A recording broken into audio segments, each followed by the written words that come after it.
Hi guys, welcome to my channel bachelor cravings. Sweet కార్న్తో mixture ఎప్పుడైనా చేశారా? చేసి ఉండట్లేండి. ఒకసారి ఇప్పుడు చూడండి, చాలా ఈజీగా చెప్తాను. ముందుగా స్టవ్ మీద గిన్నె పెట్టుకొని దాంట్లో వాటర్ పోసుకొని మనం ఒలిచిపెట్టుకున్న స్వీట్ కార్న్ గింజలను ఉడికించుకుందాం. స్వీట్ కార్న్ గింజలు ఉడికిన తర్వాత ఒక గిన్నె తీసుకొని మళ్ళీ దాంట్లో మనం ఉడికించుకున్న స్వీట్ కార్న్ గింజలు వేసుకొని దాంట్లో ఒక చిన్న సైజ్ టమాటా ముక్కలు కట్ చేసుకుందాం. అలాగే చిన్న సైజు ఉల్లిపాయను కూడా కట్ చేసుకొని వేసుకుందాం.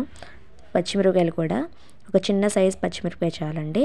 దాంట్లోనే మరమరాలు, బూందీ మేమైతే నార్మల్గా వేసాము. కావాలంటే కారం బూందీ కూడా వేసుకోవచ్చు.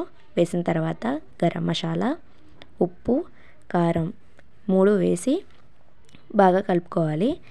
కలిపిన తర్వాత దీంట్లోనే మళ్ళీ కొత్తిమీర, కొంచెం నిమ్మరసం కూడా యాడ్ చేసుకోండి.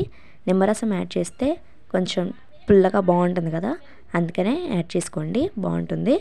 ఇలా యాడ్ చేసిన తర్వాత మొత్తం ఒకసారి కలుపుకోండి. మొత్తం కలిపిన తర్వాత సర్వ్ చేసుకోండి ప్లేట్లోకి. చాలా ఈజీగా ఉండే స్వీట్ కార్న్ మిక్చర్ అనేది చాలా ఈజీగా రెడీ అయిపోతుంది. ఎప్పుడైనా ట్రై చేసి లేకపోతే ట్రై చేయండి, చాలా బాగుంటుంది.